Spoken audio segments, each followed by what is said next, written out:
بسم الله الرحمن الرحيم. يا أيها الذين آمنوا اتقوا الله حق تقاته ولا تموتن إلا وأنتم مسلمون واعتصموا بحبل الله جميعا ولا تفرقوا واذكروا نعمة الله عليكم إذ كنتم أعداء فألف بين قلوبكم فأصبحتم بنعمته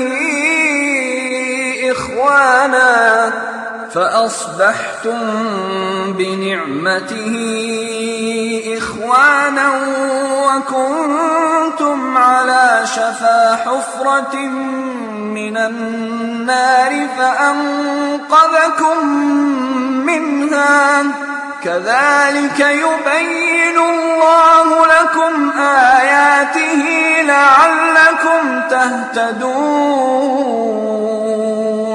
ولتكن منكم أمة يدعون إلى الخير ويأمرون بالمعروف وينهون عن المنكر وأولئك هم المفلحون. بنیادی اختلاف ہمارا ان قبر پرستوں سے، ان پیر پرستوں اور امام پرستوں سے اللہ کی توحید میں شرک کی وجہ سے ہے. اگر کوئی شخص رفع دین نہیں کرتا وہ ابدی جہنمی نہیں ہے، الا یہ کہ وہ یہ کہے کہ رفع دین کی حدیث مجھے پتا ہے، صحیح ہے، حدیث آ گئی، میں نے پڑھ لی، یقین ہو گیا، مکمل علم ہو گیا، اپنی آنکھ سے حدیث کو دیکھ چکا ہوں، لیکن چونکہ یہ حدیث میرے امام کے مذہب کے خلاف ہے، میں جس مذہب میں ہوں میرے امام نے یہ نہیں کہا، میں نہیں مانتا. جو اس طرح مقام محمد علیہ السلام پر اپنے امام کو بٹھاتا ہے، رفع دین اور نماز تو دور کی بات ہے، یہ بندہ گمراہ ہے. ہم اس کو اہل ایمان میں شامل نہیں کرتے، لیکن رفع دین نہ کرنے کی وجہ پہ ہم کسی پہ کفر کے فتوے نہیں لگاتے، ہم اس کے یہ فتوے نہیں لگاتے کہ یہ اسلام سے نکل گیا یا ہمارا اس سے یہ جھگڑا ہے. رفع دین، آمین، فاتحہ یہ اسلام کے درخت کے پھول ہیں، پتے ہیں. ہمارا جھگڑا جڑ پر ہے، ہمارا جھگڑا تنے پر ہے، اور وہ جڑ ان اعبدوا اللہ، عبادت خالص اللہ کی. اس میں جب بھی شرک ہوگا، وہ کرنے والا قادیان کا ہو، بغداد کا ہو، کوفے کا ہو، وہ بریلی کا ہو، وہ دیوبند کا ہو، وہ کہیں کا بھی ہو، اگر اس کی بات ٹکرائے مدینے والے کی بات سے، رب محمد کی قسم دنیا کے ہر بندے کی بات کو ٹھوکر ماری جا سکتی ہے، محمد علیہ السلام کی بات کو نہیں چھوڑا جا سکتا. کہا با یزید کو اللہ عز و جل نے، تعالی اللہ عما یقولون، اے با یزید بستامی، ہم نے تجھے جنت دی، ہم نے تجھے دوزخ دی، ہم نے عرش بھی تجھے دے دیا، کرسی بھی تجھے دے دی، اور جو میری ملکیت میں ہے اے با یزید وہ سارا کچھ تیرا ہے، جا سنبھال لے. رسول اللہ صلی اللہ علیہ وسلم اپنی بیٹی فاطمہ سے کہتی ہیں، فرماتے ہیں یا بنتی خذی من مالی ما شئتی، اے بیٹی جو چاہے تو میرے مال میں سے اٹھا کر لے جا، لیکن بیٹی عمل کر لینا، اگر اللہ کے دربار میں پکڑا گیا تو میں چھڑا نہیں سکوں گا. اے چچا عمل کرنا، اے پھوپھی عمل کرنا، اے بنو ہاشم عمل کرنا، اے قریشیوں اپنے آپ کو جہنم کی آگ سے بچانا. اگر اللہ کے دربار میں پکڑے گئے لا اغنی عنکم من اللہ شیئا، میں نہیں چھڑا سکوں گا. اور یہاں آوازیں آ رہی ہیں اللہ کی طرف جھوٹ کی نسبت کرتے ہوئے کہ اللہ نے کہا سارے حنفی مذہب والوں کو میں نے بخش دیا. با یزید جنت بھی تیری، دوزخ بھی تیری، عرش بھی تیرا، کرسی بھی تیری، جو میری ملکیت میں ہے وہ تیرا. اور ادھر کیفیت کیا ہے؟ محمد علیہ السلام کا ماتھا پھٹتا ہے، زبان حال سے کہہ اٹھتے ہیں کیف یفلح القوم، یہ بھلا پانے والے قوم ہیں جنہوں نے رسول کے ماتھے کو پھاڑ دیا. فوراً آواز آ جاتی ہے لیس لک من الامر شیء، تیرا کوئی اختیار نہیں ہے، ہم چاہے ان کو عذاب دے دیں چاہے ان کو ہدایت دے دیں. نبی کا تو کوئی اختیار نہیں. مالک کہتا ہے چاہے ہدایت دوں چاہے عذاب دوں، انہوں نے تیرے پر ظلم تو کیا ہے، یہ ہے تو ظالم. لیکن یہاں اللہ کی طرف وہی جھوٹ باندھنے کا سلسلہ کیسے چل رہا ہے کہ اللہ نے کہا کرسی بھی لے لے، عرش بھی لے لے، میری ملکیت میں جو کچھ ہے وہ سب کچھ لے لے. یہ ہمارے ہاتھ میں اسی کی دوسری صورت ارواح ثلاثہ، اشرف علی تھانوی صاحب کی کتاب، صفحہ 295، حکایت نمبر 349، شائع کیا ہے مکتبہ رحمانیہ، اقرا سینٹر، غزنی سٹریٹ، اردو بازار، لاہور۔ کہتے ہیں خان صاحب نے فرمایا ایک مرتبہ صبح کے وقت جناب مولوی محمد یعقوب صاحب مدرسہ دیوبند میں اپنی درسگاہ میں پریشان اور خاموش بیٹھے تھے، میں اور چند حضرات ان کے پاس تھے۔ مولانا نے مجھ سے مخاطب ہو کر فرمایا کہ وہ رات تو بہت بڑی غلطی ہو گئی، میں نے، اب وہ غلطی بیان کر رہا ہے، غلطی کیا ہے؟ میں نے اللہ تعالیٰ سے کچھ عرض کیا، میں نے حق تعالیٰ سے کچھ عرض کیا، حضور نے کچھ جواب میں ارشاد فرمایا، میں نے اللہ سے کچھ کہا، اللہ نے اس کے جواب میں کچھ اور ارشاد فرمایا، میں نے پھر کچھ عرض کیا، میں نے دوبارہ اپنی بات پہ اصرار کیا جو کہ ظاہراً گستاخی میں داخل تھا، اس کے جواب میں حق تعالیٰ کی طرف سے ارشاد ہوا بس چپ رہو، بکو مت۔ اللہ نے جو کہا اس کو مولوی یعقوب دیوبندی کو کہ بس چپ رہو بکو مت، قرآن پاک کی کس آیت کا ترجمہ ہے؟ یہ وحی کس پہ اتری؟ ام ایمن تو رو رہی ہے کہ محمد علیہ السلام کی وفات سے وہ جو وحی کے آنے کا سلسلہ تھا وہ بند ہو گیا، لیکن یہاں کہتے ہیں کہ نہیں، اللہ ابھی بھی ہم سے کلام کرتا ہے، ہم اللہ کو کہتے ہیں اللہ یہ یوں ہے، اللہ کہتا ہے یوں نہیں یوں ہے، میں کہتا ہوں نہیں یوں نہیں یوں ہے، اللہ کہتا ہے چپ رہ بک مت، نعوذ باللہ ثم نعوذ باللہ ثم نعوذ باللہ۔ یہ اللہ کی طرف جھوٹ کی نسبت نہیں تو کیا ہے؟ جھوٹ کے اندر سب سے بڑا جھوٹ مالک عز و جل کی طرف جھوٹی بات کی نسبت کرنا، اپنی طرف سے حلال و حرام کے فیصلے کر دینا۔ اللہ عز و جل کا فرمان سنیے، وَلَا تَقُولُوا لِمَا تَصِفُ أَلْسِنَتُكُمْ، اپنی زبانوں سے وہ نہ کہو جو تمہاری زبانیں جھوٹ بنا کے کہہ دیں، اپنی طرف سے بات نہ بناؤ، ہذا حلال و ہذا حرام، یہ حلال ہے یہ حرام ہے، اپنی طرف سے جھوٹ بنا کے اپنی زبان کے جھوٹ کو اللہ کی طرف نسبت نہ دو، یہ حلال اور حرام کے فیصلے نہ دو۔ لِتَفْتَرُوا عَلَى اللَّهِ الْكَذِبِ، تم اللہ پر جھوٹ باندھنا چاہتے ہو، اللہ نے حلال کر دیا، اللہ نے حرام کر دیا، اب اگر اللہ کے حلال و حرام کردہ کو کوئی چینج کرتا ہے، اپنی طرف سے کہتا ہے یہ حلال ہے یہ حرام ہے، اللہ کے قرآن کی آیت آ جائے، رسول اللہ صلی اللہ علیہ وسلم کی حدیث آ جائے، صحابی کا عمل آ جائے، ہمارے امام سے ٹکراتا ہو، ہمارے شیخ سے ٹکراتا ہو، ہمارے مرشد سے ٹکراتا ہو، تو ہم کہہ دیں گے یہ سب منسوخ و مردود ہیں، ہمارے حضرت نے جو فرمایا وہ بالکل ٹھیک ہے۔ اللہ کی طرف جھوٹ کی نسبت نہ کرو، اللہ کے ذمہ ایسی باتیں نہ کہو، اگر تم ایسی باتیں کہتے ہو، حلال و حرام کے فیصلے کرتے ہو، تو یہ بہت بڑے جھوٹوں میں سے ایک جھوٹ ہے۔ ابن کثیر رحمہ اللہ فرماتے ہیں شرعی دلیل کے بغیر، یاد کر لیجئے اس قول کو، شرعی دلیل کے بغیر دین کے اندر بدعت جاری کرنے والا، اپنی طرف سے کوئی عمل جاری کرنے والا، وہ اس حکم کے اندر داخل ہے کہ وہ اللہ کے ذمہ جھوٹ لگے، وہ اللہ کی طرف جھوٹ کی نسبت کر رہا ہے۔ جو بغیر دلیل کے ایک عمل جاری کر دیتا ہے اور اس کو دین کی طرح اس پہ عمل کرتا ہے، ثواب کی امیدیں رکھتا ہے، جو بدعت کو جاری کرتا ہے، جو بدعت کو بیان کرتا ہے، وہ اللہ کی طرف جھوٹ کی نسبت کر رہا ہے۔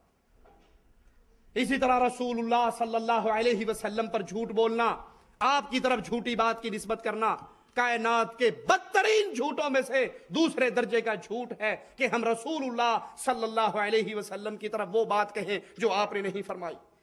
اسی لیے رسول اللہ صلی اللہ علیہ وسلم نے فرمایا، صحیح بخاری و مسلم کی روایت ہے، ان کذبا علی، میرے اوپر جھوٹ بولنا، میری طرف جھوٹ کی نسبت کرنا، میری طرف جھوٹی بات کہنا ایسے نہیں جیسے تم آپس میں کسی کے ذمہ لگا رہے ہو، اس نے یوں کہا اس نے یوں کہا، اگر تم میری طرف جھوٹ کی نسبت کرتے ہو تو سنو، فمن کذب علی متعمدن، جس نے جان بوجھ کر رسول اللہ صلی اللہ علیہ وسلم پر جھوٹ بولا، وہ اپنا ٹھکانہ جہنم کی آگ میں بنا لے۔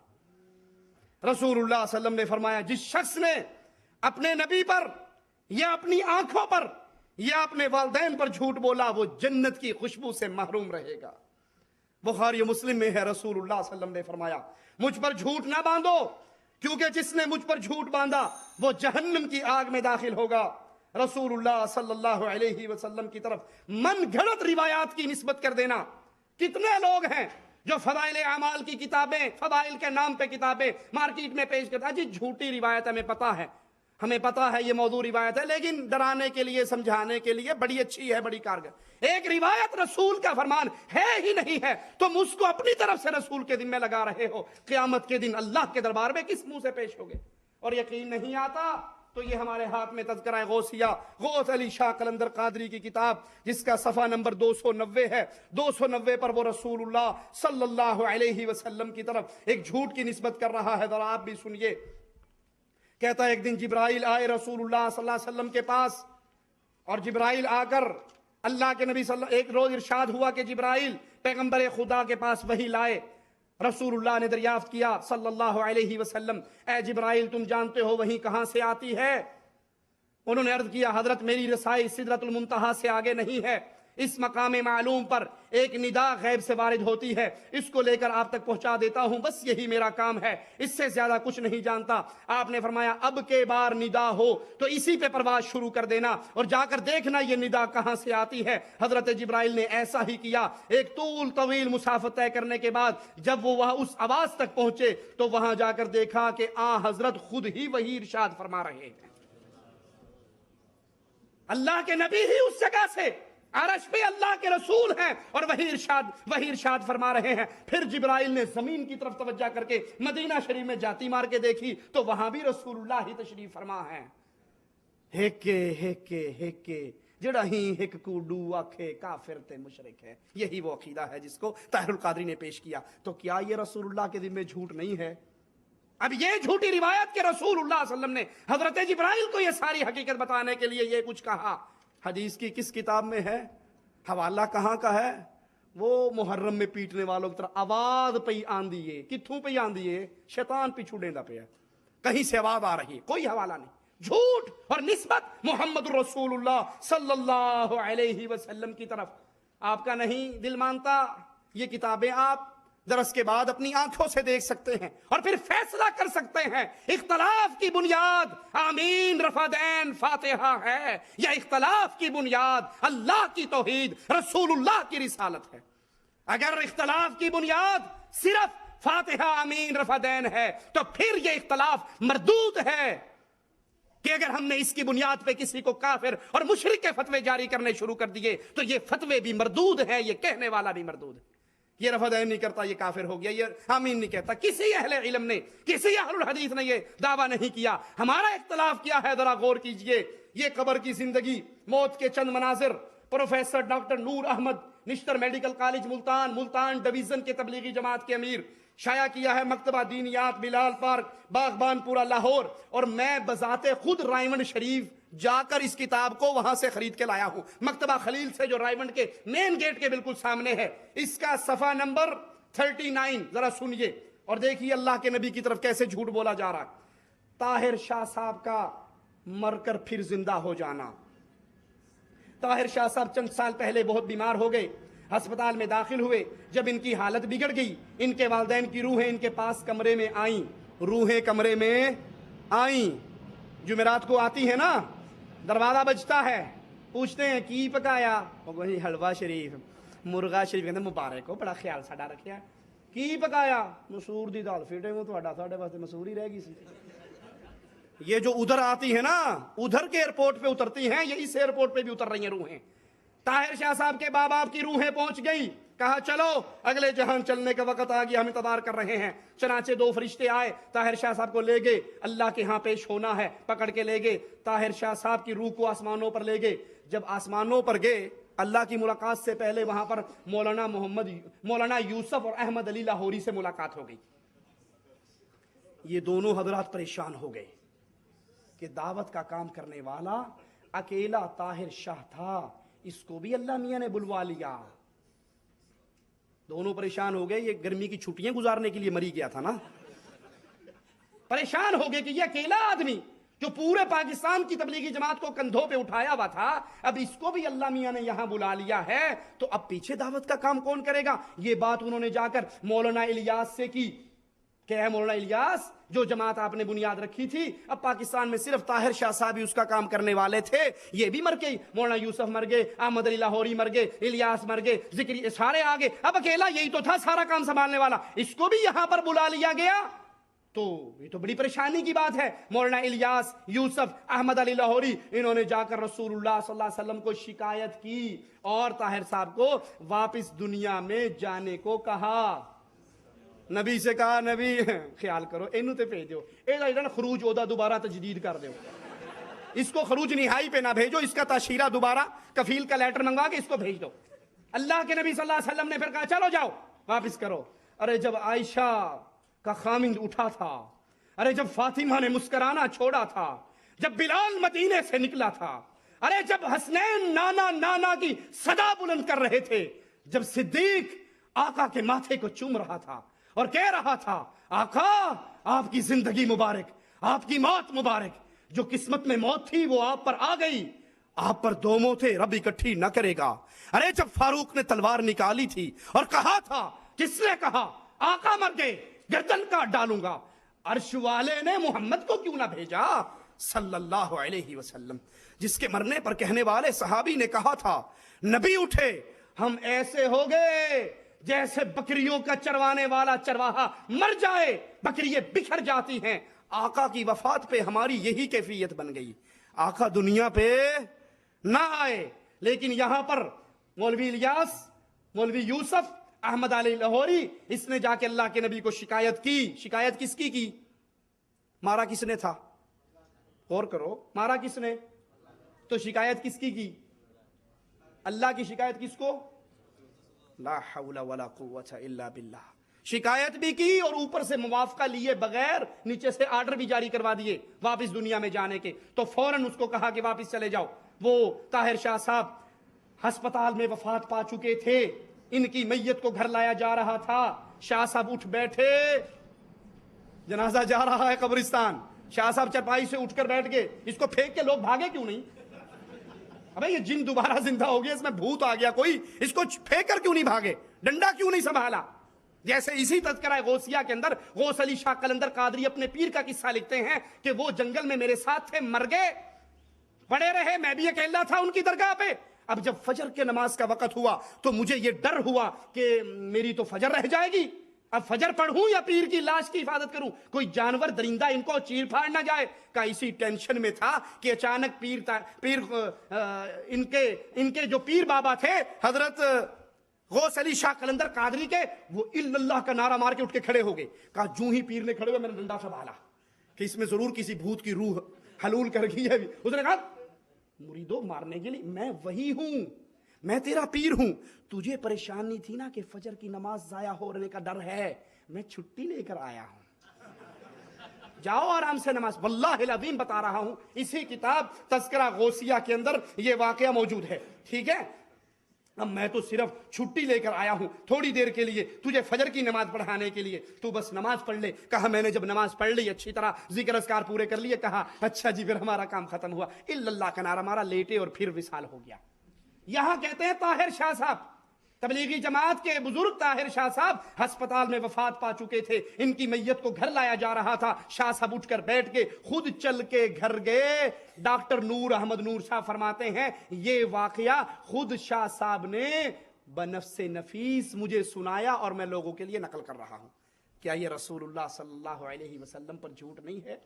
کہ اللہ کے رسول صلی اللہ علیہ وسلم کی یہ توہین نہیں ہے؟ یہ دوسرا قصہ ہمارے ہاتھ میں بہجت القلوب کتاب ہے, جس کو لکھنے والے مولوی ذکریہ صاحب کے گدی نشین مولوی محمد اقبال جو مدینہ میں رہتے تھے, مکتبہ دینیات بیرون تبلیغی مرکز رائے ونڈ ضلع لاہور نے اس کو شائع کیا. بہجت القلوب محبتیں حصہ دوم, اس کے صفحہ 28 اور 29 پہ کہتے ہیں کہ بروز جمعہ میں اللہ کے نبی صلی اللہ علیہ وسلم کے پاس, مولوی عبد الحفیظ مکی صاحب کہتے ہیں بروز جمعہ میں مکاشفہ میں اللہ کے نبی سے بات ہوئی, آپ نے کہا ذکریہ کی خدمت کرتے رہو, اس کی خدمت کرنا میری ہی خدمت ہے, اور میں اکثر اس کے حجرے میں آتا جاتا رہتا ہوں. ہر عاشق کے گھر تشریف لاتے ہو, سنا ہے ہر عاشق کے گھر تشریف لاتے ہو, ہمارے گھر میں بھی ہو جائے چراغاں یا رسول اللہ. ہمارے ہاں صرف میلاد پہ چراغاں ہوتا ہے, مولوی ذکریہ کے حجرے میں اکثر ہی چراغاں رہتا ہے. کہا اس کی خدمت کرتے رہو, میں اس کے پاس. اب یہ کہاں, کس حدیث کا حوالہ, کس کتاب میں ہے, کس محدث نے اس کو نقل کیا؟ اللہ کے نبی نے نہیں, مکاشفہ انڈر گراؤنڈ ہماری یہ جو بلیوٹوتھ ہے یہ اب آیا ہے, انٹرنیٹ اب آیا ہے, ہمارے پہلے سے چلتے ہیں. جیسے ایک اور حضرت مکے کے فرماتے ہیں کہ ہمارے جو امام بزرگ تھے وہ مدینہ شریف بیٹھتے تھے, شاگرد ان کا کہاں بیٹھتا تھا؟ بغداد میں, اور سینے سے علم سینہ بہ سینہ منتقل کر دیتے تھے. قربان جاؤں پوری فائل منتقل ہوگی اور بغیر تار کے. کہا ایک مرتبہ خلیل احمد سہارنپوری امتحان لینے کے لیے آئے دارالعلوم دیوبند کے ایک طالب علم کا, اور جب اس کے سوال کرنے شروع کیے تو اتنے مشکل سوال کیے کہ کوئی بڑے سے بڑا عالم بھی جواب نہیں دے سکتا. تو امتحان لینے والے نے خلیل احمد سہارنپوری سے کہا حضرت آپ یہاں سے اٹھ کے باہر چلے جائیے. اس نے کہا جناب میں کوئی بول کے اپنے شاگرد کو کچھ بتا رہا ہوں. کہا آپ کی زبان تو نہیں بول رہی لیکن آپ ٹرانسفر کر رہے ہو یہاں سے. بڑے سے بڑا عالم میری بات کا جواب نہیں دے سکتا, اور اتنے بڑے بڑے سوال یہ آپ ہی کے سینے کا فیض ہے جو یہاں تک جا رہا ہے. حضرت شیخ کے بارے میں کہتے ہیں آج دوپہر کو اللہ کے نبی صلی اللہ علیہ وسلم مدرسہ علوم شریعہ کے کمرے میں تشریف لائے قیام گاہ حضرت ذکریہ میں, اور فرمایا میں تمہارے شیخ ذکریہ کو ظہر کی نماز پڑھانے کے لیے آیا ہوں. اتنا بڑا بے نمازی تھا کہ نبی کو آنا پڑتا تھا کہ اس کو نماز پڑھاؤں, خود نماز نہیں پڑھتا تھا. اب یہ نبی کی باتیں ہیں, کہتے ہیں یہ نبی نے فرمایا. کس حدیث میں, کس محدث نے نقل کیا؟ امام بخاری نے بیان کیا, صحیح مسلم کے اندر ہے؟ نہیں, یہ جھوٹ کی نسبت ہے محمد الرسول اللہ صلی اللہ علیہ وسلم کی طرف. یہ ہمارے ہاتھ میں ایک اور اسی کہانی کا سلسلہ فضائل درود ہے, مولوی ذکریہ صاحب کی کتب خانہ فیضی لاہور سے شائع ہوئی. اس کے اندر بھی اللہ کے نبی صلی اللہ علیہ وسلم کی طرف جھوٹ کی نسبت کرتے ہیں. صفحہ 113 پر کہ میں اور میری ماں حج کے لیے گئے, میری ماں مر گئی, منہ کالا ہو گیا, پیٹ کالا ہو گیا, منہ کالا ہو گیا, پیٹ کالا ہو گیا, ہم بڑے پریشان ہوئے. یہ کیا ہوا؟ اچانک کیا دیکھتا ہوں, ابر ایک آتا ہے, ایک بادل آتا ہے, مدینے سے آتا ہے, صفحہ 116 پر, اور آ کر اس میں سے ایک انسان ظاہر ہوتا ہے. اس نے میری ماں کے منہ پہ پیٹ پہ ہاتھ پھیرا, میری ماں بالکل ٹھیک ہو گئی. میں نے پوچھا تم کون ہو جس نے میری اور میری ماں کی مصیبت کو دور کیا؟ کہا تم نہیں جانتے؟ کہا نہیں میں تو نہیں جانتا. کہا اچھا میں وہی ہوں جس کا تو کلمہ پڑھتا ہے, میں محمد رسول اللہ ہوں. لا حول ولا قوت الا باللہ. اب نبی کی یہ ساری باتیں جو نبی کی طرف جھوٹ کی نسبت کی جا رہی ہے, وہ رسول علیہ الصلوۃ والسلام جو نامحرم عورت کی انگلیوں کی طرف نہیں دیکھا کرتے تھے, اس کے بارے میں یہ جھوٹ بکا جا رہا ہے کہ وہ عورتوں کے منہ پر ہاتھ پھیرتے تھے, عورتوں کے پیٹ پہ ہاتھ پھیرتے تھے, سوجا ہوا پیٹ ٹھیک ہو جاتا تھا, سیاہ منہ ٹھیک ہو جاتا تھا. بھائی یہ کہاں ہے؟ کس حدیث میں ہے؟ اس کو کس نے نقل کیا ہے؟ اس کو کس نے روایت کیا ہے؟ یہ رسول اللہ صلی اللہ علیہ وسلم کی طرف جھوٹ ہے. یہ اللہ کے نبی علیہ الصلوۃ والسلام کی توہین ہے. یہ ایک واقعہ نہیں, اس طرح کے بے بہا واقعات ہیں. یہ ہمارے ہاتھ میں ملفوظات احمد رضا خان بریلوی 249 اس کا صفحہ ہے. اس کے اوپر رسول اللہ صلی اللہ علیہ وسلم کی طرف جھوٹ بولتے ہوئے لکھتا ہے کہ انبیاء علیہم الصلوۃ والسلام کے بارے میں کسی نے سوال کیا, ان کی حیات میں اور عام آدمی کی حیات میں کیا فرق ہے, حیات برزخیہ میں. تو کہا انبیاء کرام کی حیات حقیقی حصی دنیاوی ہے, بس تھوڑی دیر کے لیے ان پر موت آتی ہے, ایک لمحے کے لیے, اور پھر فوراً زندہ ہو جاتے ہیں. ان کو وہی دنیاوی حیات عطا فرما دی جاتی ہے. اس لیے ان کے اوپر احکام دنیاوی ہی فٹ ہوتے ہیں کہ ان کا ترکہ نہ بانٹا جائے گا. ان کی ازواج کو نکاح حرام ہے, نیز ازواج مطہرات پر عدت بھی نہیں ہے. وہ اپنی قبروں میں کھاتے پیتے نماز پڑھتے ہیں. بلکہ احمد رضا کہتے ہیں, میرے شیخ سیدی محمد بن عبد الباقی زرقانی فرماتے ہیں کہ انبیاء علیہم السلام اپنی قبروں میں زندہ ہیں, ان کی قبروں میں ان کی بیوییں پیش ہوتی ہیں جن سے وہ شباشی کرتے ہیں. لا حول ولا قوت الا باللہ, انا للہ و انا الیہ راجعون. اس کو کس صحابی نے نقل کیا؟ یہ کس رسول نے کس صحابی کو بتایا تھا کہ میرے اوپر ایک لمحے کے لیے, ایک آن کے لیے موت آئے گی اور اس کے بعد پھر میں دوبارہ زندہ ہو جاؤں گا؟ اللہ کے نبی صلی اللہ علیہ وسلم سے اس حدیث کو کس نے نقل کیا؟ اور اگر یہ احادیث کی کتابوں میں نہیں ہے, یہ شریعت اسلام کے اس مستند کتب خانے میں موجود نہیں ہے, تو پھر یہ جھوٹ کی نسبت ہے جو تم محمد کریم صلی اللہ علیہ وسلم کی طرف کر رہے ہو. اور ایسا نبی پہ جھوٹ بولنے والا کائنات کے جھوٹوں میں دوسرے درجے کا بدترین مجرم ہے جو محمد رسول اللہ صلی اللہ علیہ وسلم پر جھوٹ بولے. اسی طرح جھوٹ کی اقسام میں سے جھوٹا خواب بیان کرنا, یہ بہت بڑی برائی ہے. جھوٹ کی صورتوں میں سے یہ بھی صورت ہے انسان اس چیز کا دعویٰ کرے جو اس نے دیکھی نہیں. علامہ غزالی فرماتے ہیں, بسا اوقات خواب کے بیان کرنے میں جھوٹ بولا جاتا ہے اور اس کا گناہ سنگین ترین ہے. ایسی بات کا دعویٰ کرے، ایسے خواب کا دعویٰ کرے جو اس نے دیکھا نہیں ہے، اپنی بڑائی کے لیے، اپنی چودراہٹ کے لیے، اپنے نام و نمود کے لیے، یا چندے بٹورنے کے لیے وہ ایسی خواب بنا بنا کر لوگوں کو سنائے جو حقیقت سے اس کا تعلق نہیں، تو یہ بدترین جھوٹ ہے۔ صحیح بخاری میں ہے، رسول اللہ صلی اللہ علیہ وسلم نے فرمایا بڑے جھوٹوں میں سے یہ ہے کہ اپنی آنکھ کو وہ دکھائے جو اس نے دیکھا نہ ہو، یعنی اپنے بارے میں وہ کہے جو اس نے خواب نہیں دیکھا کسی اور مقصد کے لیے۔ صحیح بخاری میں ہے، رسول اللہ صلی اللہ علیہ وسلم نے فرمایا جو شخص ایسا خواب دیکھنے کا دعویٰ کرے جو اس نے نہ دیکھا تو اس کو 2 دھاگوں کے درمیان گرہ باندھنے کا کہا جائے گا، پابند کیا جائے گا، اور وہ ہرگز ایسا نہیں کر سکے گا، اور جب تک نہ کر سکے گا اس کو عذاب ہی ملتا رہے گا۔ یہ حدیثیں سامنے رکھ لیں، طاہر القادری صاحب کے جھوٹے خواب کی کیسٹ کو سن لیں، ویڈیو سی ڈی کو دیکھ لیں۔ میں کراچی میں تھا، اللہ کے نبی تشریف لائے، ساری دنیا اکٹھی ہوئی، چلی گئی، میں آخر میں باقی رہا۔ میں جا کے اللہ کے نبی کے قدموں میں گر گیا۔ آپ نے کہا طاہر ہم پاکستان والوں سے ناراض ہو گئے ہیں، پاکستان کی اسلامی جماعتوں نے ہمیں بلایا تھا، بلانے کے بعد پھر ہمارا شاندار استقبال نہیں ہوا، ہمارے شایان شان استقبال نہیں ہوا۔ اب وہ خواب بیان کرتا، یہ خواب ہے، تو میں ناراض ہو کے جا رہا ہوں۔ قادری صاحب فرماتے ہیں حضور نہیں جانے دیں۔ کہا نہیں میں بالکل نہیں رہوں گا، میں جاؤں گا۔ جو حاضر ناظر ہو وہ آیا، اپنے عقیدوں پہ خود ہی غور، جو حاضر ناظر ہو، ساری عمر سے لڑائی ہی یہ نبی حاضر ناظر ہے، جو حاضر ناظر ہو وہ آیا نہیں کرتے، کہتے ہیں یہ مختار کل ہیں۔ اور پھر آخر میں چندہ لینے کے لیے کیا فرمایا کہ جب میں نے بہت اصرار کیا تو اللہ کے نبی نے کیا 7 دن کے لیے تمہارے پاس قیام کرتا ہوں، 7 کا اپنے عدد ارشاد فرمایا۔ اب اس سے مراد وہی جانتے ہیں، وہ 7 میں شرط کیا ہے کہ میرے مہمان نواز تم بن جاؤ، روٹی تمہارے ذمہ، کرایہ تمہارے ذمہ، مدینے کا ریٹرن ٹکٹ تمہارے ذمہ۔ جو حاضر ناظر ہو اسے ٹکٹوں کی ضرورت، جو مختار کل ہو اس کو طاہر القادری کے چندوں اور روٹیوں کی ضرورت۔ اب کہتا ہے کہ دیکھو میں نے تو نبی سے وعدہ کر لیا، نہیں دیتا ہوں تو ایمان جاتا ہے، دیتا ہوں تو کہاں سے دوں گا، کچھ ہے ہی نہیں پلے میں، تم دو گے تو میں آگے دوں گا۔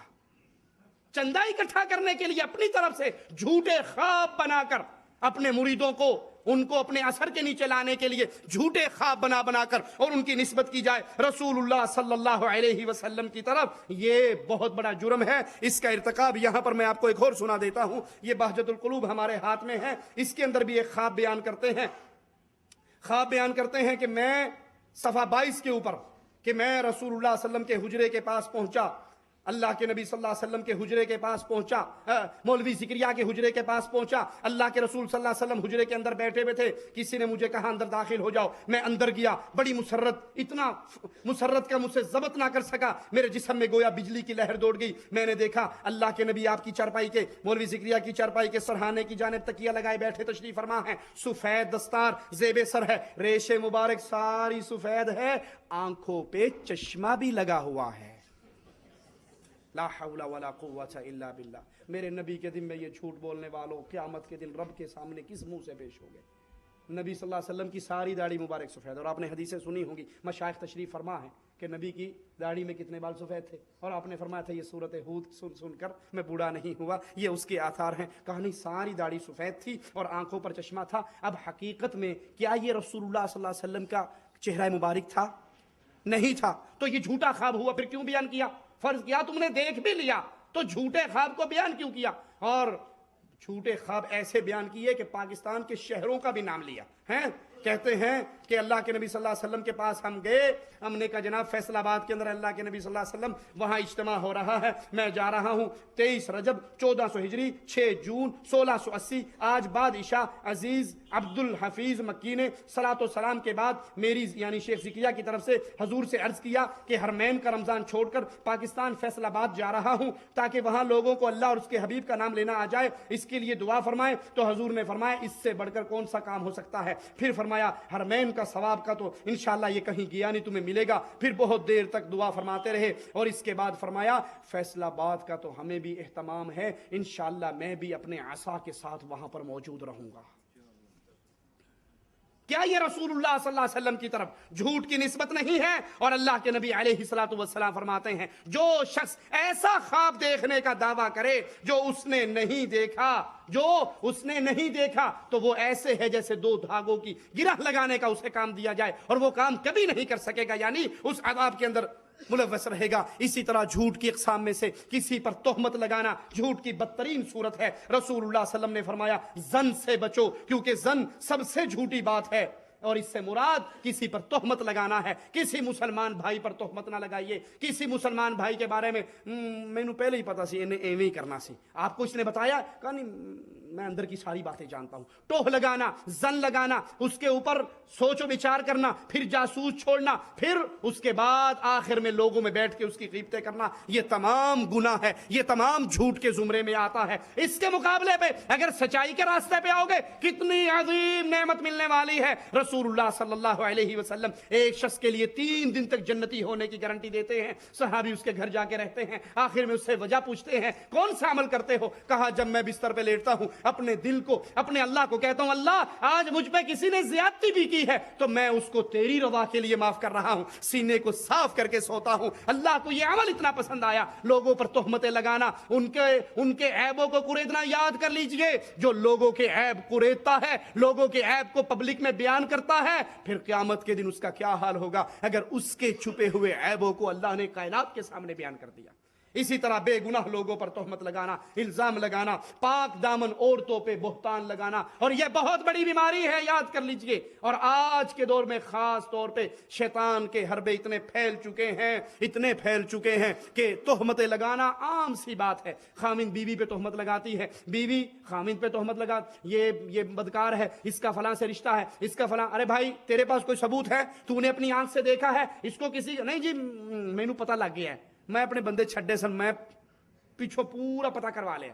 اب وہ صرف زن کے اوپر یا شیطانی وسوسوں کے اوپر یا انسان نما شیطان, انسانی شکل میں شیطان اس کے کان میں بھرتے ہیں اور وہ اپنی پاک دامن بیویوں پہ الزام لگاتے ہیں. یاد کر لو لعنوا فی الدنیا, دنیا میں ان پر لعنت پڑتی ہے, آخرت میں ان پہ لعنت پڑتی ہے جو اپنی پاک دامن بیویوں پر بدکاری کا الزام لگائیں, تہمتیں لگائیں. اسی طرح جھوٹی گواہی دینا, یہ جھوٹ کی صورتیں ہیں. اللہ عز و جل سے دعا ہے اللہ ہمیں ہر طرح کے جھوٹ سے بچائے, ہمیں سچ پر چلائے, جھوٹ کو جھوٹ جان کر اس سے دور ہونے کی توفیق عطا فرمائے, سچ کو سچ جان کر اس پہ گامزن ہونے کی توفیق عطا فرمائے. اقول قولی ھذا واستغفر اللہ لی ولکم ولسائر المسلمین فاستغفروہ انہ هو الغفور الرحیم. قرآن سنت کی روشنی سے یہ سود میں شمار ہوتا ہے یا جائز ہے؟ قسطوں پہ چیزیں خریدنا اس میں علماء کا اختلاف ہے. بہرحال عرب علماء کا, شیخ ابن باز رحمہ اللہ کا یہی فتویٰ ہے کہ قسطوں پہ چیز لینا جائز ہے, لی جا سکتی ہے. ہمارے ہاں جو قسطوں پہ گاڑی لی جاتی ہے اس میں ایک شک ہے کہ اگر آپ کی جو قسط آپ نے جمع کروانی ہے وہ شارٹ ہو جائے تو آپ پر پلنٹی پڑتی ہے, کچھ پرسنٹ آپ کو دینا پڑتا ہے, یہ سود ہے. ان سے اگر آپ بچ کے کوئی ایسا بینک ہو جو آپ پر, یہ جیسے یہاں سعودیہ کے بینک ہے, آپ 3 مہینے قسط نہیں دو گے وہ گاڑی قابو کر لیں گے, گاڑی چھین لیں گے آپ سے, لیکن آپ پر مزید اپنی اس معاہدہ جو ڈن ہو گیا ہے اس کے بعد اضافہ نہیں کریں گے. میں پچھلے دنوں جب یہاں سے سعودیہ چھوڑ کر پاکستان گیا تو ہمارے ایک بینک چلا ہے پاکستان میں, المیزان ریبا فری اسلامک بینک. ملتان میں گیا تو وہاں اس کے بورڈ پڑے تو مجھے بھی شوق ہوا میں گاڑی لے لوں. تو میں نے اس بینک کے ذمہ دار کو فون کیا, انہوں نے کہا جی بالکل ہم ریبا فری ہیں. میں نے کہا وہ اگر قسط شارٹ ہو جائے تو اس صورت میں کیا کرتے ہیں؟ کہا جی اس صورت میں ہم پلنٹی لگاتے ہیں. میں نے کہا تو پھر وہ سود نہیں تو اور کیا ہے؟ کہا نہیں آپ نہیں سمجھتے, اصل میں مولانا تقی عثمانی صاحب جو کراچی کے بہت بڑے بزرگ ہیں ان سے ہم نے فتویٰ لیا ہے, انہوں نے ہمیں یہ فتویٰ دیا کہ جتنا تمہیں پلنٹی کی مد میں جتنا پیسہ ملے نا وہ اپنے اکاؤنٹ میں نہ ڈالا کرو, میرے مدرسے میں بھیج دیا کرو. واللہ بتا رہا ہوں, میں نے خود اس کو فون کیا, اپنا ذاتی قصہ. میں نے کہا یہ فتویٰ تو جس کو دے گا الا من رحم ربی, اکثر ہی تجھے پیٹ کے پجاری یہ فتویٰ دے دیں گے. اچھا یہاں کچھ بھائی یہ کہتے ہیں جی ہم قسط شارٹ ہونے ہی نہیں دیں گے. ٹھیک ہے آپ کی شارٹ نہیں ہونے دو گے, لیکن آپ نے اس سود کے معاہدے پر موافقت تو کر لی نا, سائن تو کر دیے. لہذا جس کے اندر یہ شک ہو کہ اس میں قسط شارٹ ہونے پر پلنٹی دی جائے تو اس سے بچنا چاہیے. واللہ اعلم. جزاکم اللہ خیر. جو حضرات یہاں آج پہلی مرتبہ تشریف لائے ہیں ان لوگوں کی خدمت میں عرض کرنا چاہتا ہوں کہ توفیق انٹرنیشنل اسکول کا ابتدا یہاں پر بچوں کی بنیادی تعلیم, اعلیٰ تعلیم تک پہنچانے کا انشاءاللہ تعالی یہاں کے ذمہ داران نے ایک عزم کیا ہے, اور اس عزم کے ساتھ ساتھ ان کو ایک اچھی تعلیم ملے, بلکہ اس کے ساتھ ساتھ یہ بھی ان لوگوں نے پلان بنایا ہے باقاعدہ طور پر، یا اس کی جدوجہد کی جا رہی ہے کہ وہ ان بچوں کو اسلامی نقطۂ نظر سے تعلیم دی جائے. لہذا آپ تمام سے درخواست ہے کہ جہاں ہم جمع ہوئے ہیں اس اسکول کے لیے دعا کریں. اللہ رب العالمین ان کو دین کی خدمت کرنے کی مزید توفیق عطا فرمائے اور ہمارے بچوں کی صحیح تربیت کرنے کی بھی توفیق عطا فرمائے.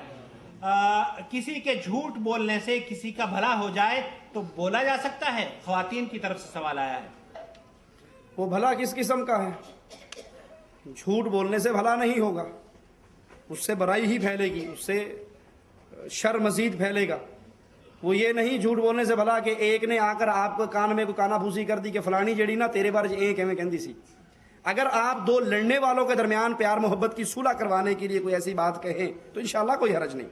دو بھائی لڑے ہوئے ہیں، آپ اس کو جا کر اس کی طرف سے تعریف کر دیں، اس کی طرف سے بھئی تیرے بارے میں وہ ایسے اچھے خیال رکھتا ہے، تیرے بارے میں تو اتنی تعریفیں کرتا ہے، تو انشاءاللہ اس میں کوئی حرج نہیں. لیکن اس کے علاوہ اگر کوئی اور مقصد ہو اس کو جھوٹ کو بات کرنے کا تو ایسے عمل سے بچنا چاہیے. شادی کے بارے میں اگر کوئی پوچھے کہ اس لڑکے کے بارے میں کیا خیال ہے؟ یہ تو امانت ہے، یہ تو امانت ہے. رسول اللہ صلی اللہ علیہ وسلم سے سوال کیا گیا دو شخصوں کے بارے میں. کسی نے سوال کیا، آپ نے کہا وہ بندہ جو ہے ڈنڈا اس کے ہاتھ میں رہتا ہے اور وہ بندہ جو ہے وہ ٹھیک ہے. یہ تو امانت ہے. کوئی آپ سے سوال کرے کسی لڑکی کے بارے میں، کسی لڑکے کے بارے میں، اور آپ اس کی بات اسے بتائیں، اس تک بتائیں، صرف اس کو. انٹرنیٹ پہ نہیں لکھنا، BBC میں خبر نہیں دینی کہ پورا رپورٹ میں اس کا فلاں جگہ رشتہ ہونے لگا تھا اور میں نے ایسا جرلو پھیرا کہ جناب بالکل جب تک وہ الگ نہیں ہو گئے میں نہیں بات آیا. اگر اس میں کوئی عیب ہے اور واقعی آپ سمجھتے ہیں کہ وہ دینی عیب ہے، وہ بے نماز ہے، وہ بدعتی ہے، تو ضرور جا کر اس بندے تک بات پہنچائیں. اس کی اصلاح کے لیے بھی کوشش کریں، اس کو بھی دعوت دیں اور اس تک بھی بات پہنچائیں. لیکن اپنی غصہ اور اپنا غم اور اپنا دکھ نکالنے کے لیے کسی کے ذمہ جھوٹے الزام، یہ بہت بڑا گناہ ہے. جزاکم اللہ خیر. محترم شیخ صاحب، کیا تہجد کی نماز رات کو 2 یا 3 بجے بغیر سوئے پڑھ سکتا ہوں؟ دیکھیے کوئی حرج نہیں. کوئی شخص رات کو کسی ایسے کام میں مصروف ہے، اسے سونے کا وقت نہیں ملا، تو اب وہ 2-3 بج گئے ہیں اور وہ تہجد کی نماز پڑھنا چاہتا ہے تو انشاءاللہ اس میں کوئی حرج نہیں. واللہ اعلم. پاکستان میں اکثر لوگوں کو کہتے ہوئے سنا گیا ہے کہ حضور ہمارے خواب میں آئے تھے. کیا واقعہ ہی نبی کریم صلی اللہ علیہ وسلم خواب میں آتے ہیں؟ رسول اللہ صلی اللہ علیہ وسلم نے فرمایا جس نے مجھے دیکھا، من رآنی فقط رآنی، جس نے مجھے دیکھا اس نے مجھے ہی دیکھا. کیوں؟ کیونکہ شیطان رسول اللہ صلی اللہ علیہ وسلم کی شکل میں نہیں آ سکتا. ٹھیک ہے یہ بات کہ شیطان اللہ کے نبی صلی اللہ علیہ وسلم کی صورت میں نہیں آ سکتا، لیکن شیطان جھوٹ بھی نہیں بول سکتا. آپ کے پاس، آپ نے اللہ کے نبی کو دیکھا نہیں، آپ کے پاس وہ علم نہیں، آپ نہیں جانتے ہمارے نبی صلی اللہ علیہ وسلم کا حلیہ مبارک کیسا تھا. وہ کسی نورانی شکل میں آ کر کہتے میں اللہ کا نبی ہوں، تو اس میں کسی کے پاس کوئی گارنٹی نہیں ہے. ہمارے ہاں اس کے میں کسی کے پاس وہ گارنٹی نہیں ہے. بات یہ ہے کہ جو خواب میں آ کر وہ کہہ رہے ہیں اس کو دیکھا جائے گا. اسلام پورا ہو گیا، خوابوں کی بنیاد پہ دین نہیں بنتا. اللہ کے نبی میرے خواب میں آ کر ملتان میں دعوت اسلامی کا اجتماع کرو تو یہاں اجتماع ہو رہا ہے، فلاں شہر میں اجتماع کرو یہاں ہو رہا ہے. جو بات کہی جا رہی ہے اس بات پہ غور کیا جائے گا. اگر وہ بات قرآن و حدیث کے مطابق ہے اس کو مانا جائے گا. اگر وہ بات قرآن و حدیث سے ٹکراتی ہے تو وہ بات پھر شیطان کی طرف سے ہے، اس کو نہیں مانا جائے گا. اس میں کوئی بندہ گارنٹی سے نہیں کہہ سکتا کہ واقعی اللہ کے نبی آئے ہمارے دور میں. ہاں اللہ یہ کہ صحابہ کرام نے اللہ کے نبی صلی اللہ علیہ وسلم کو دیکھا تھا، ان کے خواب میں جب آتے تو وہی آتے، یا ایسے سیرت کے ایسے وہ علماء جنہوں نے اللہ کے نبی صلی اللہ علیہ وسلم کے پورے حلیے کو حفظ کیا ہوا، وہ دیکھتے ہیں، وہ جانتے ہیں، وہ اس سے چیک کرتے ہیں. اب جس طرح یہ حضرت لکھتے ہیں عبدالحفیظ مکی صاحب کہ اللہ کے نبی میرے خواب میں آئے اور آپ کی داڑھی ساری سفید تھی، آنکھوں پہ چشمہ لگا ہوا تھا. اب یہ سب جھوٹ ہے، یہ سب جھوٹ ہے. اگر اس کے خواب میں واقعتاً آئے بھی تو شیطان آیا ہے، وہ خواب میں شیطان آیا ہے، اس نے جھوٹ بولا. واللہ اعلم. وہ جو کہا جاتا ہے کہ نبی کریم صلی اللہ علیہ وسلم نے اردو بھی بولی، اردو وہ سیکھی. تو بہت کچھ کیا، اردو بولی، آ کے دارالعلوم دیوبند کا پورا حساب آ کر چیک کیا اپنے خلفاء کو لا کر. ٹھیک ہے، اب کسی نے کہہ دیا ہوگا کہ جناب یہ مولوی صاحب چندہ کھا رہے ہیں، اس نے کہا یہ جو چندے سے اوپر لگا ہوا دھبا ہے نا یہ تبھی دھولے گا جب اوپر سے نبی کو بلا کے حساب چیک کروا کے مور لگوا دو. اب کوئی کہے گا نا حساب چیک کرواؤ، کہ بڑا گستاخ رسول ہے. جب رسول نے چیک کر لیا اور کوئی فراڈ نہیں ملا تو کیوں کہتا ہے؟ تو یہ دھندے ہیں، اپنے اپنے کاروبار ہیں، یہ دھندے ہیں، اپنے اپنے کاروبار ہیں، اور رسول اللہ صلی اللہ علیہ وسلم کے ذمے جھوٹ ہے. جزاکم اللہ خیر. محترم شیخ صاحب، سوال یہ ہے کہ کیا رکوع سے اٹھنے کے بعد، رفعین کرنے کے بعد کیا سینے پر ہاتھ باندھنا چاہیے یا نہیں؟ دیکھیں اس سوال کے جواب سے پہلے یہ اصول یاد رکھیے، اگر حدیث کے فہم میں کہیں اختلاف ہو جائے، دو لوگ ہیں ایک حدیث کو سمجھنا چاہ رہے ہیں، اگر وہ حدیث کے سمجھنے میں اختلاف کریں تو انشاءاللہ دونوں خیر پہ ہیں. اگر وہاں پر اس کا گاڑی کا انجن بدل جائے، وہ کہ حدیث تو ٹھیک ہے، میں اس لیے نہیں مانتا کہ میرے فرقے میں نہیں ہے، وہ حدیث کو کسی غیر نبی کی وجہ سے ٹھوکر مارے، یہ گمراہی کے راستے پہ ہے. لیکن اگر حدیث کے سمجھنے میں اختلاف ہو جائے تو انشاءاللہ کوئی حرج نہیں. جیسے حدیث میں آتا ہے جب اللہ کے نبی صلی اللہ علیہ وسلم رکوع سے کھڑے ہوتے ہر ہڈی اپنے مقام پہ آ جاتی. اب یہاں پر دونوں نے کیا سمجھا؟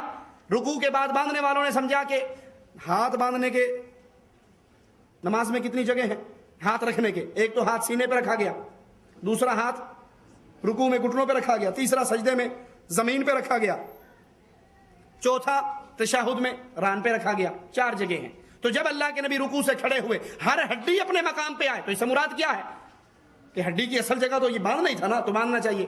جو اس کے چھوڑنے کے قائل ہیں کہا نہیں، ہڈی اپنے مقام پہ آئے، اس سے مراد یہ ہے کہ ہاتھ سیدھے ہو جائیں، چھوڑ دیے جائیں. تو لہذا یہ مسئلہ کوئی ایسا مسئلہ نہیں ہے جس میں شدت کی جائے، چونکہ حدیث کے فہم کے بعد معاملہ ہے. انشاءاللہ حدیث کے فہم میں اگر کہیں معاملہ ٹھیک ہے، انجن ٹھیک ہے، دونوں اتباع رسول کے راستے پر چل رہے ہیں، اگر کسی حدیث کے سمجھنے میں اختلاف ہو جائے تو یہ ایسا مسئلہ نہیں ہے جس پہ فتویٰ بازی کی جائے اور اختلافات کیے جائیں. جزاکم اللہ خیر. سوال یہ ہے کہ سونے سے پہلے کے اذکار پڑھ کر سونا ہے رات میں، کیا دن میں بھی سونے کے وقت اذکار پڑھنا چاہیے؟ واللہ اعلم. صبح کے اذکار حدیث میں آتے ہیں، شام کے اذکار آتے ہیں، سونے کے اذکار آتے ہیں جب رات کو سوئے. تو اگر وہ دن کے اندر بھی سو رہا ہے اور اللہم باسمک اموت واحیا پڑھ لیتا ہے تو واللہ اعلم، میرے علم کے مطابق اس میں کوئی حرج نہیں. باقی مشائخ موجود ہیں، علماء موجود ہیں، ان سے پوچھ لیجیے. جزاکم اللہ خیر.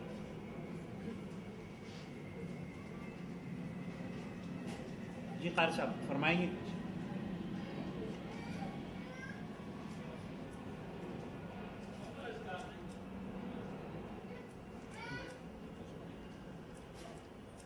قاری صاحب یہ فرما رہے ہیں کہ مکمل اذکار نہیں. اگر کوئی آدمی صرف یہ کہہ لے بسمک اللہم اموت واحیا. جزاکم اللہ خیر. انسان کو اپنی موت سے کتنا عرصہ پہلے پتہ چل جاتا ہے کہ اب اس کی اس وقت موت واقع ہو جائے گی؟ ایسا کوئی آلہ ابھی تک الٹرا ساؤنڈ ایجاد نہیں ہوا جس سے یہ پتہ لگ جائے. ہاں ان حضرات کے ہاں بہت الٹرا ساؤنڈ ہے. مولوی سگریا صاحب لکھتے ہیں فضائل صدقات میں، اس نے کہا میرا ایک مرید آیا، شیخ ابو یعقوب سنوسی نے کہا کہ میں ظہر کے وقت مر جاؤں گا، تو صبح کہا ظہر کے وقت مر گیا، 4-5 گھنٹے پہلے پتہ لگ گیا. اب انٹرنیٹ ہے شاید زیادہ جلدی پتہ لگ جاتا ہو. ظہر کے وقت آیا، واقعی مر گیا. کہا جب میں نے اس کو غسل دیا، نہلایا، کفنایا، قبر میں رکھا. قبر میں رکھنے کے بعد اس نے آنکھیں کھول دی. پہلے استنجا کرتے ہوئے آنکھیں نہیں کھولی، بہت بے شرم تھا.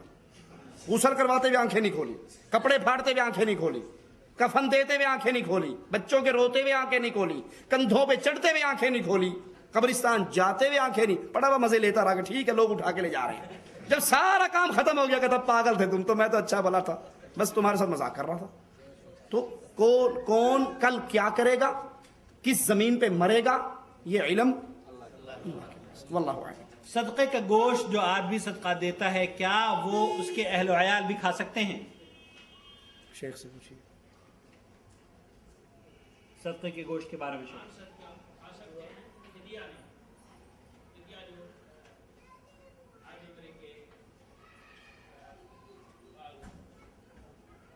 دم کے طور پہ جو جی. دل سے قاری احمد الدین جواب دے رہے ہیں. خواتین کے لیے عرض کر رہا ہوں کہ عام جو صدقہ کیا جاتا ہے وہ کھایا جا سکتا ہے، البتہ دم کی شکل میں جو فدیہ ادا کیا جاتا ہے حرم کے اندر وہ نہیں. جزاکم اللہ خیر. آخری سوال کے جواب سے پہلے آپ تمام کا شکریہ ادا کرنا چاہتا ہوں، ڈاکٹر صاحب کا، قاری احمد الدین صاحب کا، ابو عامر صاحب کا، خاص طور پر کہ کراچی سے تشریف لائے ہیں اور آج مدینہ میں ہونا تھا تو آپ کا درس سنا تو خاص آپ سے ملاقات کے لیے تشریف لائے. اللہ رب العالمین آپ کو جزائے خیر دے. قادیانیت کے بارے میں کچھ بتایا جائے، ان کا منہ کیسے بند کیا جائے، کیا یہ کوئی طریقہ ہو سکتا ہے؟ دیکھیے قادیانیت جب بھی گفتگو کرتی ہے وہ اپنی گفتگو کا آغاز عیسیٰ علیہ الصلاۃ والسلام کی موت کو بنیاد بنا کر کرتی ہے کہ عیسیٰ علیہ الصلاۃ والسلام فوت ہو گئے ہیں، انہوں نے دوبارہ نہیں آنا. لیکن جب وہ یہ اقرار کروا لے عامت الناس سے، پھر کہتے ہیں کہ حدیثوں میں تو آیا ہے کہ ایک مسیح نے آنا ہے تو میں آیا ہوں. تو بہترین طریقہ مرزا قادیانی کی اپنی جو کتابیں ہیں حقیقت الوحی، تذکرہ، کشتی نوح، اس کے 2-3 موٹے موٹے مسائل پکڑ لیجئے. نہ آپ عیسیٰ علیہ السلام کی وفات کا مسئلہ ان سے چھیڑیں، نہ مسیح کے آنے کا مسئلہ چھیڑیں. آپ بنیادی مسئلہ سوال کریں کہ مولوی اس خبیث مرزے نے اپنی کتاب تذکرہ کے اندر لکھا ہے اور حقیقت الوحی میں لکھا ہے کہ اللہ نے مجھے کہا انت منی بمنزلت ولدی، تو میرے بیٹے جیسا ہے، اللہ کا بیٹا کوئی نہیں. اس بدھی کو سمجھا دو. کشتی نوح میں لکھتا ہے نعوذ باللہ ثم نعوذ باللہ، نقل کفر نباشد، کہ اللہ تعالیٰ نے مجھ سے رجولیت کا اظہار کیا اور پھر میں خود استعارتاً حاملہ ٹھہرا. میں مرزے سے مریم بنا اور پھر میں 9 مہینے تک حاملہ رہا، پھر مریم سے مجھے دوبارہ عیسیٰ بنا دیا گیا. اب میں ہی مریم ہوں اور میں ہی ابن عیسیٰ ابن مریم ہوں. تو یہ اس کے وہ کفریہ جملے ہیں 2-4. کشتی نوح کا حوالہ، تذکرہ کا حوالہ، حقیقت الوحی کا حوالہ، سارے مسائل چھوڑ کے اس بنیادی مسئلے کو پکڑ لیجئے. ٹھیک ہے؟ اور اگر آپ نے مزید اس کو پھنسانا ہو تو پھر وہ ٹیچی فرشتے والا پکڑ لیجئے کہ مجھے جو پیسے دینے کے لیے آیا وہ ٹیچی. اللہ کے فرشتے جتنے ہیں وہ عربی بولتے ہیں، یہ ٹیچی فرشتہ کہاں سے آیا؟ یہ قادیان سے آیا یا آسمان سے نہیں آیا؟ تو یہ بنیادی چیزیں اگر اس پر گفتگو کی جائے تو وہ انشاءاللہ لاجواب ہو جائیں گے. جزاکم اللہ خیر، احسن الجزاء. سبحانک اللہم و بحمدک، اشہد ان لا الہ الا انت، استغفرک و اتوب الیک. والسلام علیکم ورحمۃ اللہ وبرکاتہ. براہ کرم یاد رکھیں کہ ڈبل پارکنگ نہیں ہونی چاہیے اور بہت ہی پرسکون ماحول سے یہاں سے نکلیں اور خالی جو بوتلیں ہیں وہ بھی اپنے ساتھ ڈسٹ بین میں ڈال دیں. جزاک اللہ خیر.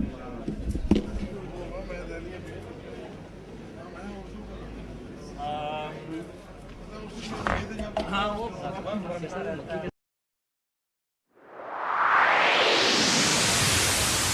بسم اللہ الرحمن الرحیم.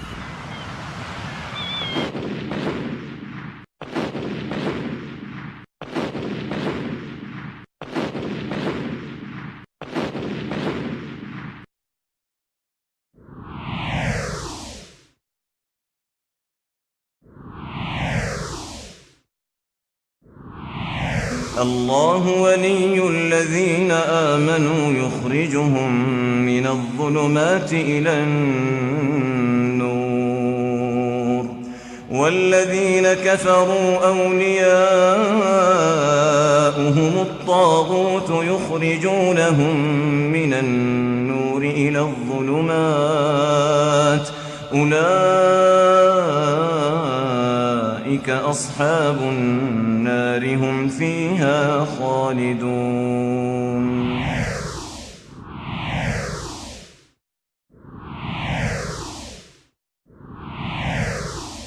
استخارے کے نام پر شرک کے طوفان اندھیروں کی طرف شعبدبازوں، کاہنوں اور ان کے پاس فریادیں لے کر جانے والوں سے دو ٹوک باتیں. پر فون سن کر بتا دے تیرے اوپر جادو ہے، تیرے اوپر بندش ہے، تیرے اوپر روک ہے، تیرا یہ کاروبار ٹھیک نہیں ہے، تیرا یہ رشتہ شادی کا ٹھیک نہیں ہے، اس کے بدلے تو یہ کر لے. وہ ہزاروں میل دور بیٹھا ہوا ٹیلی فون کی ایک کال سن کر یہ اطلاع غیب کی کیسے دے دیتا ہے؟ محمد رسول اللہ کے سامنے کھانا ہے، زہر بھرا ہوا کھانا ہے، آقا اٹھا کر منہ میں ڈال لیتے ہیں، لقمے چبا لیتے ہیں. شعبدبازوں، کاہنوں اور ان کے پاس فریادیں لے کر جانے والوں سے دو ٹوک باتیں. اور میں چاہتی ہوں کہ مجھے آپ بتائیں کہ میں اسکول چلاؤں یا کہ پارلر. آپ اپنا اسکول کھولنا چاہتی ہیں یا پارلر؟ اس میں آپ کو اسکول کے کام کی اجازت ہے، اسکول کھولنے کی آپ کو اجازت ہے. شادی کرنا جی ہاں ٹھیک ہے. اور کیا پوچھنا چاہتی ہیں؟ اور میرا ایک مسئلہ اور یہ ہے کہ میرے میکے والوں کے حالات بہت خراب ہے. میرے باپ کی وفات کے بعد جو میرا ایک چھوٹا بھائی ہے وہ برے رستے سے چل نکلا ہے، وہ شراب پیتا ہے. ان لوگوں سے دوسرا خط ڈال کر تعویذات منگوا لیجئے گا. دوسرا مسئلہ آپ نے اپنی نند کے لیے جو پوچھا ہے، نوشاد بن فاطمہ کے لیے، تو علم العادات کی روشنی میں ان کی بندش ہی آ رہی ہے. اللہ تبارک لگانے کا ان کو دل نہیں کرتا، بس کہتے ہیں بیٹھا رہو، مجھے کوئی بات بنانا کہ جی بالکل. سیاہ رنگ کا کپڑا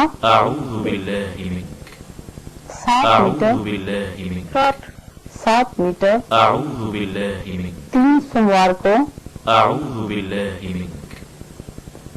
3 خواتین سے مال کو صدقہ کریں. مرجان کا پتھر جسے کورل کہتے ہیں انگلش میں اور اردو میں مونگا یا مرجان کہتے ہیں، وہ اس کی تیسری انگلی میں چاندی کی انگوٹھی میں بروز منگل اللہ کے نام پہ ایک چیز یہ خاتون ذرا ذہن میں رکھیے کہ اپنی بچی کے لیے آپ ہر منگل کو 1 پاؤ گوشت کسی غریب کو دے دیں، اس کا ہاتھ لگوا کے، اور ہر ہفتے کو 1 پاؤ کالا چنا دے دیں، انشاءاللہ تعالی ساری باتیں، غیب کی ساری چابیاں مالک عز و جل کے پاس ہے، اس کے علاوہ غیب کوئی نہیں جانتا.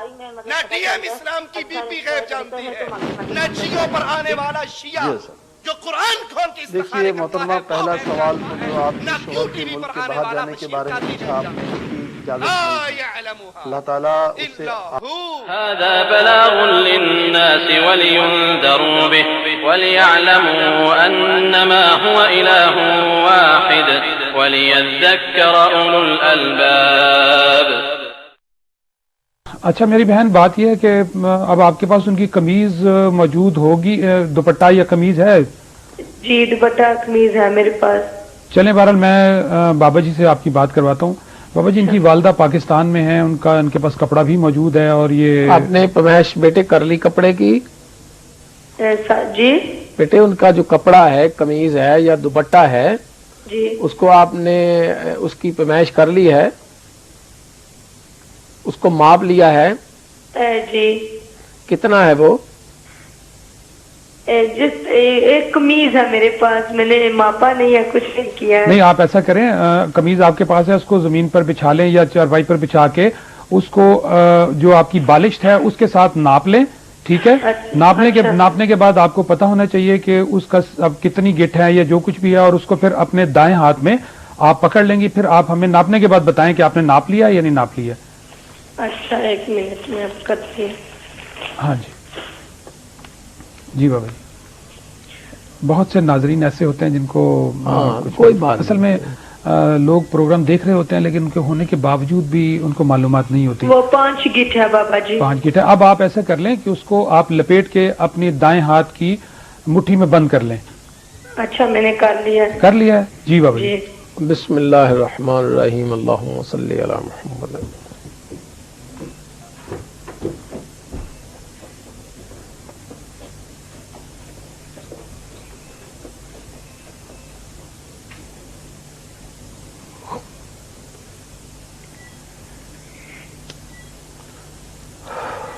جی میری بہن دوبارہ پیمائش کریں اور بتائیں کپڑا کم ہوا ہے یا زیادہ ہوا ہے. Okay 1 minute. اسی طرح اس کو بچھا لیں اور ناپ لیں. اچھا. جو بھی فرق ہوگا وہ آپ کے سامنے آ جائے گا. اچھا جی جی میں یہی عرض کر رہا تھا. چھوٹا ہو گیا. ہاں چھوٹا ہو گیا، ٹھیک ہے. جی میری بہن، آپ اپنی والدہ محترمہ سے کہیے گا اللہ کریم انہیں شفائے کاملہ عاجلہ عطا فرمائے، اپنی رحمت فرمائے، اپنا فضل فرمائے. آپ انہیں کہیے گا کہ صبح و فجر کی نماز پڑھ کے اگر وہ آپ پڑھ سکتی ہیں تو زیادہ بہتر ہے. اچھا. اور نماز پڑھ کے وہ 1 تسبیح درود ابراہیمی کی کریں گے جو نماز میں پڑھا جاتا ہے، اور 1 تسبیح بسم اللہ الرحمن الرحیم کی کریں گے. اچھا. یہ تسبیح 2 تسبیحیں کریں گے اور پانی پر دم کریں گے. ہر تسبیح کے اول آخر میں درود ابراہیمی پڑھیں گے 7 بار، اور یہ تسبیح کر کے پانی پر دم کریں گے. وہ دن میں 3 بار پئیں، 41 دن تک یہ پئیں. میرے اللہ کے کرم سے، اس کی رحمت سے، اس کے فضل سے اللہ کریم انہیں شفا عطا فرمائے گا. اچھا. وہ کوئی نظر بندی شندی نہیں ہے؟ جی بیٹے میں نے دیکھ لیا ہے کوئی مسئلہ ایسا، لیکن اللہ کرم کر دے گا انشاءاللہ اپنے فضل سے. اگر آپ کو ابھی بھی سمجھ نہ آئی ہو یا کوئی آپ پرابلم محسوس کر رہی ہیں تو پھر آپ ہمیں اس پروگرام کے بعد ٹیلی فون کر کے آپ بابا جی سے پورا حساب لگوا لیں اور ہر چیز آپ کو پتہ لگ جائے گی. ٹھیک ہے. اچھا. وہ جو ٹی وی پہ جو نمبر ہے، وہ جو آپ کا موبائل نمبر ہے، اس پہ اسی پر آپ فون کریں، آپ ہم سے بات کر سکیں گی، اسی طرح ہی بات کریں گی. اچھا ٹھیک ہے. اوکے بابا جی، خدا حافظ. اللہ حافظ. اگلے کالر ہیں. ہیلو. ہاں جی بات کر رہے ہیں نا محبوب صاحب؟ جی جناب السلام علیکم. کون صاحب بات کر رہے ہیں؟ جی میں طارق بات کر رہا ہوں. طارق صاحب کہاں سے بات کر رہے ہیں؟ لندن سے. جی بولیں، آپ کا مسئلہ ہے؟ جی آپ کس مسئلے پر بات کرنا چاہ رہے ہیں؟